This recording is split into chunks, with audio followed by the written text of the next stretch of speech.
ஞாயிற்றுக்கிழமையில போய் ஆராதிக்க போகிறான். அங்கே அவனுக்கு சொல்லப்படுகிற வார்த்தைகள், திகையாத, கர்த்தர் உன்னை காப்பாற்றுவார், கர்த்தர் உன்னை நடத்துவார், அவர் கூட உனக்கு வெற்றியை தருவார், உன்னை உயர்த்துவார், இப்படிப்பட்ட வாக்கு தத்தங்கள் வார்த்தைகள் எல்லாம் சொல்லும் பொழுது ஒரு பக்கம் அவனுக்கு நல்ல சந்தோஷமாக இருக்குது. அப்படி தானே?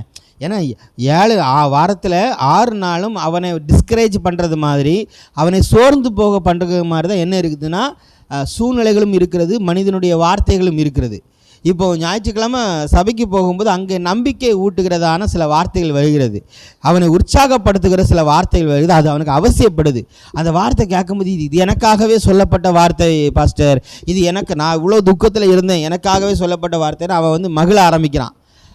ஆனால் அந்த மகிழ்ச்சி அவனுக்கு நிரந்தரமாக இருக்குதா? அதுதான் கொஸ்டின்.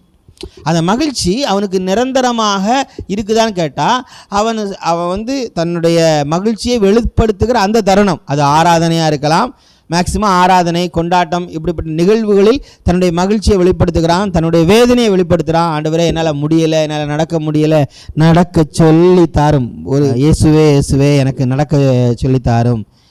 மனதில் அவனுடைய பல்வேறு எண்ண ஓட்டங்கள் அவனுக்குள்ளே இருக்குது. இப்போ அது உள்ள அடைபட்டு இருக்குது. அப்படி தானே?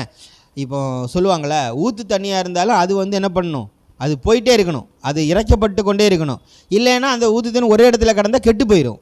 மனிதனுடைய மனமும் அப்படி தான். அவனுக்குள்ள எண்ணங்கள் தோன்றுவது இயல்பானது.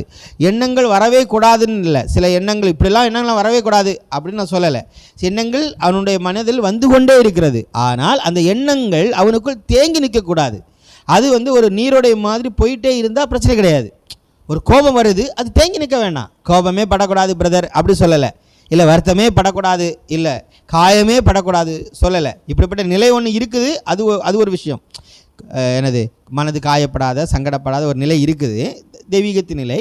ஆனால் அந்த நிலை இருக்கிறதுனால நீ இப்படி பண்ணவே கூடாது, இப்படிப்பட்ட மனநிலையே உனக்கு வரக்கூடாதுன்னு நான் சொல்லலை, இல்லையா? கோபமோ வேதனையோ கலக்கமோ மன காயமோ கேள்விகளோ குழப்பங்களோ உனக்குள் வருகிறது. ஆனால் அந்த கேள்விகளுக்குள்ளாகவும் மன காயத்திற்குள்ளாகவும் நீ சிக்கிக்கொள்ள வேண்டிய அவசியம் இல்லை. அது அந்த எண்ணங்கள் உன்னை அது தோன்றினது மாதிரி அது மறைந்து போகக்கூடிய நிலைக்குள்ளாக போய்கொண்டே இருக்கணும். நான் துக்கமாக இருக்கிறேன், நான் சோகம், எனக்கு கவலையாக இருக்குது, எனக்கு வேதனையாக இருக்குது, எனக்கு மன காயமாக இருக்குது அப்படின்னு ஒரு மனிதன் சொல்லுகிறான் என்றால் அதன் அர்த்தம் என்னென்னா, அவனுக்குள் தெளிந்த நீரோடையாக இருக்கக்கூடிய மனிதனுடைய மனதிற்குள்ளாக எண்ணங்கள் தோன்றி கொண்டே இருக்கிறது. ஆனால் சில எண்ணங்கள் என்ன பண்ணுது, அது அப்படி கடந்து செல்லாமல் அவனுக்குள் தேங்கி நிற்குது. அந்த எண்ணம் தேங்கி இருக்கிறதுனால அவனால் என்ன பண்ண முடியலைன்னா கடந்து போக முடியல.